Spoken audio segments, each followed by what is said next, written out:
Hey guys, welcome back. അപ്പോൾ നമ്മൾ ഇന്ന് തൊടുത്തെ കുറച്ച് വിശേഷങ്ങൾ കാണാം. തൊടു എന്ന് പറയുമ്പോൾ നമ്മൾ ഗാർഡനാണ് കേട്ടോ. വീടിൻ്റെ അടുത്തിൽ നമ്മളില്ല കുറച്ച് സ്ഥലത്ത് നട്ട് വളർത്തിയ ചെടികളും ഇതൊക്കെ ഒന്ന് കാണിക്കാമെന്ന് വിചാരിച്ചു. അപ്പോൾ ഈ കാണുന്നത് ബീട്രൂട്ട് തൈയാണ് കേട്ടോ. ബീട്രൂട്ട് നമ്മളിവിടെ വളർത്തിയിട്ടുണ്ടായിരുന്നു. പിന്നെ കുരുമുളക്, പിന്നെ നമ്മൾ മല്ലിച്ചപ്പ് ഒക്കെ വെച്ചിട്ടുണ്ടായിരുന്നു. പിന്നെ പുതിന കണ്ടില്ലേ, നല്ലോണം പടർന്ന് വന്നിട്ടുണ്ടായിരുന്നു കേട്ടോ.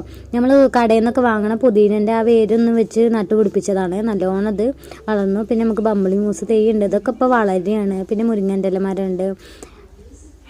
പിന്നെ നമ്മളത് കരിവേപ്പിൻ്റെ തൈയാണ്. ഇതൊക്കെ ഇപ്പോൾ തെളുത്ത് വരുന്നുള്ളൂ കേട്ടോ. അപ്പോൾ നമ്മൾ വീടിൻ്റെ അടുത്തുണ്ട് കുറച്ച് സ്ഥലമല്ലേ, അത് എല്ലാവർക്കും ഒരു ഇഷ്ടമാണല്ലോ. എനിക്കൊക്കെ പ്രത്യേകമാണ് കേട്ടോ. എന്താ വെച്ചാൽ നമുക്ക് ഗാർഡനൊക്കെ ഇങ്ങനെ എന്തെങ്കിലുമൊക്കെ കുറച്ച് നമ്മൾ നട്ട് വളർത്താമല്ലോ. നമ്മൾ ആവശ്യത്തിനില്ല കായ്കറികളും ചീരകളും ഒക്കെ നമുക്ക് അവിടെ നിന്ന് കിട്ടും വിചാരിച്ചിട്ട് നമ്മൾ അങ്ങനെ നട്ട് പിടിപ്പിക്കുന്നതാണ്. പിന്നെ നമ്മൾ തക്കാളി ഉണ്ട് കേട്ടോ.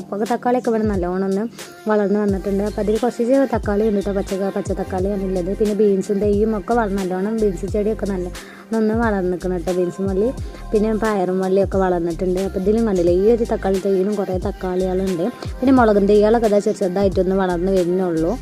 പിന്നെ നമുക്ക് ഈ ചെറുനാരങ്ങ മരമാണിത്. അപ്പോൾ ഇതിൽ കുറച്ച് ചെറുനാരങ്ങ ഉണ്ട്. അപ്പോൾ ഈ ഒരു ഗ്രീൻ കളർ ആയതുകൊണ്ട് കാണുന്നുണ്ടോയെന്ന് അറിയില്ല. കണ്ടില്ലേ, കുഞ്ഞു ചെറുനാരങ്ങയൊക്കെ വളർന്ന് വന്നിട്ടുണ്ട്. പിന്നെ മഞ്ഞളുണ്ട്. പിന്നെ അവിടെ കുറച്ച് ഇഞ്ചി ഉണ്ട്. പിന്നെ മത്തൻ്റെ ഇലയൊക്കെ നല്ലോണം പടർന്ന് വന്നിട്ടുണ്ട്. അപ്പോൾ നമ്മളെ വീട്ടിൽ അടുത്ത് തന്നെ നമ്മൾ തന്നെ നട്ടതാണ് കേട്ടോ. വേറെ ഒരു എന്താ പറയുക, അങ്ങനത്തെ ഒരു മിനി ഗാർഡനാണ്. പിന്നെ നമ്മളിതാ സീതാപ്പഴത്തിൻ്റെ ചെടിയാണ്. പിന്നെ ഇവിടെയും നമുക്കിതാ അവരക്ക എന്നൊക്കെ പറയില്ലേ, ഉപ്പേരിയൊക്കെ വെക്കും. അപ്പോൾ അവരൊക്കെ തെയ്യൊക്കെ നല്ലോണം വളർന്നിട്ടുണ്ട്. അപ്പോൾ ഇവിടെയും കുറച്ച് നമ്മൾ തക്കാളി ചെടി വളർത്തിയിട്ടുണ്ടായിരുന്നു. പിന്നെ കോവക്ക തൈ ഉണ്ടായിരുന്നു. കോവക്ക തൈയിൽ കോവക്ക ചെറുതായിട്ടൊന്ന് ഫ്രഷ് ആയിട്ട് ഈ ഒരു തൈയിൽ ഈ ഒരു കോവക്കൻ ഉണ്ടായിട്ടുള്ളൂ കേട്ടോ. പിന്നെ നമ്മൾ അപ്പുറത്തെ ഭാഗത്ത് തൈയിൽ തോനെ കോവക്ക ഉണ്ട്. അപ്പോൾ അത് പറിക്കുകയാണ്. അത് പറിക്കേണ്ട ഒരു പരിവായിട്ടുണ്ടായിരുന്നു, അതുകൊണ്ട് അത് പറിക്കുകയായിരുന്നു. പിന്നെ നമ്മളെ വാഴയൊക്കെ ചെറുതായിട്ട് വളരുന്നുള്ളൂ. പിന്നെ ഇത് കണ്ടില്ല, നമ്മൾ കസ്റ്റേർഡ് ആപ്പിൾ സീതാപ്പഴം എന്നൊക്കെ പറയില്ലേ, അതാണ്. അത് പഴുത്തിട്ടില്ല. മറ്റൊരു നിറച്ച് സീതാപ്പഴം ഉണ്ട്, പക്ഷെ പഴുത്തിട്ടില്ല കേട്ടോ.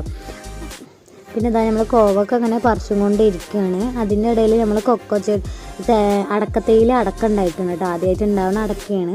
പിന്നെ നമ്മൾ ചിൻറ്റു കണ്ടില്ല, അത് ഈ കൊക്കോ ചെടിയിലാണ് വന്നിരിക്കുന്നത്. പിന്നെ നമ്മൾ കോവക്ക ഇതാ പറിക്കണ ആ ഒരു ഇതാണ് കാണുന്നത്. കാണാൻ നല്ല ഫ്രഷ് കോവക്കയായിരുന്നു. ഇതിൻ്റെ ഉപ്പേരി ഭയങ്കര ഇഷ്ടമാണ് കേട്ടോ ഞങ്ങളിവിടെ എല്ലാവർക്കും. അപ്പോൾ അതിന് നമ്മളിതാ പറിച്ചതാണ്. പിന്നെ നമ്മളിവിടെ കാവത്ത് എന്ന് പറയില്ലേ, അതിനെന്താ പറയാമെന്നറിയില്ല, നമ്മളിവിടെ കാവത്ത് എന്നാണ് പറയല്. ഒരുവിധം കിഴങ്ങുകൾ പെട്ട ഒരു ഇതാണ് കേട്ടോ. അതൊരു കൊല്ലമായി എന്ന് പറഞ്ഞു നട്ടിട്ട്. അപ്പോൾ അതൊരു വള്ളിയിലാണ് ഉണ്ടാകുക. അപ്പോൾ അതിൻ്റെ അടിയിൽ അതൊന്ന് നമ്മൾ മാന്തി വെക്കുമ്പോൾ അതിൽ വലിയ കാവത്തുകൾ ഉണ്ടായിക്കണ്, ഇഷ്ടം പോലെ ഉണ്ടായിരുന്നു കേട്ടോ.